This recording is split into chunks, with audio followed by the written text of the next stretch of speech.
नहीं नहीं, no no no no no no no no.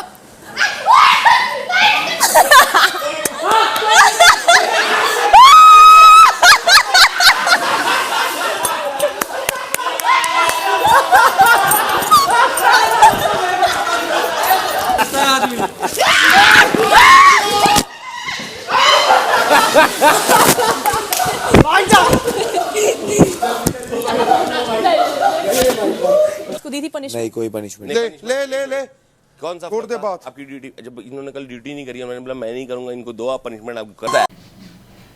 तो भाई इस वीडियो में जो हम बात करने वाले हैं डबल इविक्शन के ऊपर। भाई जो हुआ है वो इससे पहले वाले वीडियोस में, आज के एपिसोड में हमें जो देखने मिलने वाला है वो बता चुका हूँ ऑलरेडी, बता चुका हूँ। तो सेम बात करने से मतलब नहीं है, जिन्हें जानना है वो डिटेल उस वाले वीडियो में देख ही सकते हैं। लेकिन अब हम बात करेंगे डबल इविक्शन की।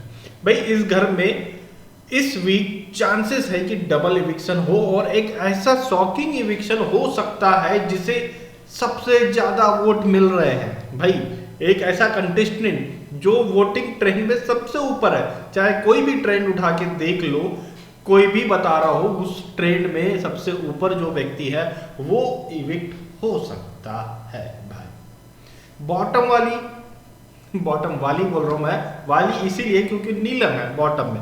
किसी भी ट्रेंड में देख लो, सबसे बॉटम में जिसे वोट आ रहे हैं, सबसे नीचे जो है वो नीलम है, और सबसे ऊपर जो है वो मृदुल है, और बीच वाले जो है ये सेफ है मेरे हिसाब से। भाई मृदुल को बिग बॉस जो है इस वीक या तो डबल इविक्शन में निकाल देंगे। इस बार अगर डबल इविक्शन होता है तो चांसेस आ रहे हैं, ऐसे न्यूज आ रही है इंटरनल कि डबल इविक्शन में भी किया जा सकता है, और की करे तो मृदुल को करेंगे। और इस वीक नहीं होता तो कभी ना कभी आने वाले 2 वीक में मृदुल को जो है बाहर किया जाएगा। क्यों किया जाएगा वो मैं बताने वाला हूं। भाई मृदुल के अगर आपने नोटिस किए होंगे ना, उसके काफी सारे शॉर्ट काटे जा रहे हैं। मेन एपिसोड में बहुत कम आता है, जितना लाइव में आता है उतना मेन एपिसोड में नहीं आता है। और वो उसके पीछे एक रीज़न है कि ज़्यादा दिखाई ना दे, और जब वो उसे जब बाहर किया जाए तो एक जस्टिफाइड हो जाए कि हाँ भाई दिख नहीं रहा था, कर नहीं रहा था, इसीलिए फिर बाहर हो गया। लेकिन ऐसा नहीं है भाई, कर भी रहा है, दिख भी रहा है, लेकिन लाइव में दिख रहा है। मेन एपिसोड में मेरे हिसाब से बहुत कम उसे टाइम दे रहा है। उस दिन अभिषेक के साथ जो हुआ था वो अच्छी खासी लड़ाई थी उसकी, अच्छी खासी बहस थी, और लंबी बहस थी, इतू सदका के ख़त्म कर दिया था। खैर जो है मैं बोलने वाला हूँ कि क्यों मृदुल को ये लोग बाहर करने के चक्कर में हैं। इसका रीज़न है भाई, अगर एलविस यादव या एलविस यादव गैंग या एलविस यादव से जुड़ा हुआ कोई भी व्यक्ति इससे पहले आया है, मृदुल जो है थोड़ा जुड़ा हुआ है एलविस यादव से, वो फर्क नहीं पड़ता। लेकिन जो एक फैंडम है ना इनके पीछे, इनका फैन बेस जो रहता है बहुत भयंकर वाला, उससे जो है इनके जो फेवरेट कंटेस्टेंट होते हैं, जो इनके लाडले होते हैं एक तरह से, उनको बहुत इफेक्ट पड़ता है भाई, बहुत ज़्यादा। और उन्हें जिताना, अगर इन कंटेस्टेंट को जो है लास्ट तक अगर लेकर के जाते हैं तो फिर उन्हें जिताना बहुत भारी पड़ जाता है इनके लाडलों को, क्योंकि इनके वोट इतने भर के आते हैं। किनके? जो इधर से आते हैं, जो हमारे सोशल मीडिया इन्फ्लुएंसर है, ये लोगों के। जैसे आप एलविस यादव वाला OTT2 सीजन OTT2 जो आया था उस वाले से ही देख लो, एलविस यादव, अभिषेक मलानी, इन लोग के वोट इतने भर के आ रहे थे कि भाई उस सीजन में, जबकि इनका जो हीरोइन मतलब मेन कंटेस्टेंट जो थी जिया शंकर थी जहाँ तक है, फिर पूजा भट्ट थी, लेकिन इन लोग को दबा दिया। इन लोग कहीं ना कहीं कहानी खराब करी थी इन लोगों ने, एलविस यादव ने और इन लोगों ने, क्योंकि इनके वोट ही इतने भर के आ रहे थे। उसके बाद में आप वो OTT3 देख लो, उसमें लव कटारिया था, विशाल था, ये दोनों इन्फ्लुएंसर थे।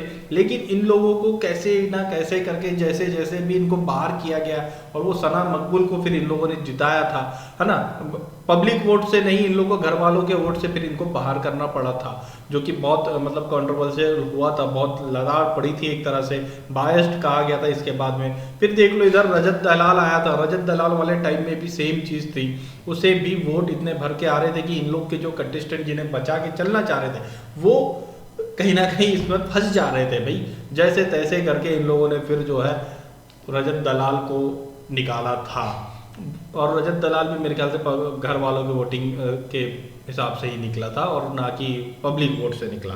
तो ये जो चीज़ है ना, बाद में जाके इन लोग को बहुत भारी पड़ जाती है। अगर ये आगे गया मृदुल और नज़दीक नज़दीक तक पहुंचा, टॉप 10 पहुंच गया, तो फिर इसके बाद में मृदुल को वोटिंग के आधार पर निकालना बहुत भारी पड़ेगा इनको। और इस चक्कर में ये लोग अब वैसा नहीं चाहते, क्योंकि मृदुल का जो काम था वो हो चुका है। मृदुल का जो इन लोग का प्लान था कि मृदुल के इतने फैंस हैं और उन लोग को ऐप इंस्टॉल करवाना है, जियो की वोटिंग कराना है, उनको बिग बॉस देखने की आदत डलवानी है, तो वो सारा काम इनका हो गया है। जो टीआरपीस चाहिए थी वो सब मिल चुकी है। लेकिन अब अगर आगे लेकर जाते हैं तो इनके जो लाडले हैं अभी नाम नहीं लूँगा इनके लाडलों का, मगर उनको फिर आगे बहुत दिक्कत होगी। तो कहीं ना कहीं जो है मृदुल के ऊपर तलवार तो जो है लटक रही है। अगर ये लोग इस वीक करते हैं तो इस वीक में उसके ऊपर लटक सकती है, या इसके आने वाले वीक्स में जो है मृदुल पर तलवार लटकती दिखेगी। लेकिन जो है एक चीज कंफर्म है भाई, नीलम तो पक्का बाहर है। इस घर की जो मैट बन चुकी है वो इस वीक कंफर्म बाहर हो जाएगी, क्योंकि नेहल अंदर आने वाली है, इन्हें डबल इविक्शन करना ही पड़ेगा। इस वीक भी नहीं किया इन्होंने इविक्शन, उससे पहले मतलब इतने वीक हो गए, इसमें सिर्फ एक ही बार में डबल इविक्शन करके इन लोगों ने कंटेस्टेंट बाहर निकाले, बाकी हर बार इन्हें जो है इविक्शन एलिमिनेशन रद्द करना पड़ा है। नेहल को भी इन्होंने बाहर नहीं किया है, वो भी अभी इंटर हो जाएगी। तो इस वीक डबल इविक्शन की तलवार इन पर लटकी हुई है, तो डबल इविक्शन किसी ना किसी तरीके से ये लोग करेंगे ही। और नीलम तो होने वाली है, लेकिन दूसरा जो है ज़्यादा खतरा जो है मृदुल के ऊपर है, क्योंकि उसे ये लोग बाइक को किसी न किसी तरह से बाहर करना तो चाहते ही है। और एक चीज़ और ये मानी जा रही थी कि आवेश दरबार हो सकता है। भाई अगर देखें ना वोटिंग ट्रेंड जो चल रहे हैं, तो मृदुल सबसे ऊपर है, दूसरे नंबर पे गौरव चल रहा है, तीसरे नंबर पर प्रणीत मोरे चल रहा है। प्रणीत मोरे का लोग सोच रहे थे, प्रणीत मोरे तीसरे नंबर पे चल रहा है भाई वोटिंग में। जितने वोटिंग ट्रेंड चल रहे हैं उन सब का एवरेज मैं बता रहा हूँ आपको। और जो है चौथे नंबर और पांचवें नंबर पे असनूर और एंड आवेश चल रहे हैं। कभी चौथे पे असनूर हो रही है, कभी पांचवें पे आवेश हो रहा है। ये मतलब ये जो है इन लोग के बीच में सफल चल रहा है। और जो इन लोग से सबसे नीचे चल रही है वो है नीलम। तो भाई प्रणीत के कोई चांस नहीं है, गौरव की कोई चांस नहीं है, और जो है इनका आवेश का जिस तरह से कल एक खुलासा किया गया है, उसके बाहर की लाइफ को लेकर के जो खुलासा किया गया है, इससे अमाल के साथ में जो उसकी अब ठनाठनी होने वाली है, बासिर के साथ में उसकी ठनाठनी होने वाली है, उसके अगर पर्सनल लाइफ का कुछ मैटर है तो वो ओपन होगा, उससे टीआरपी मिल सकती है। तो अभी मुझे नहीं लगता कि आवेश दरबार को ये लोग बाहर करेंगे। तो आवेश दरबार का कोई चांस नहीं है, असनूर को बाहर करने का कोई चांस नहीं है। तो भाई आएगा किस पे? उसी पे आएगा जिस पे हम बात कर रहे हैं। तो भाई देखते हैं क्या होने वाला है, और अगर कोई न्यूज़ आती है कंफर्म वाली तो वो भी हम आपसे शेयर करेंगे।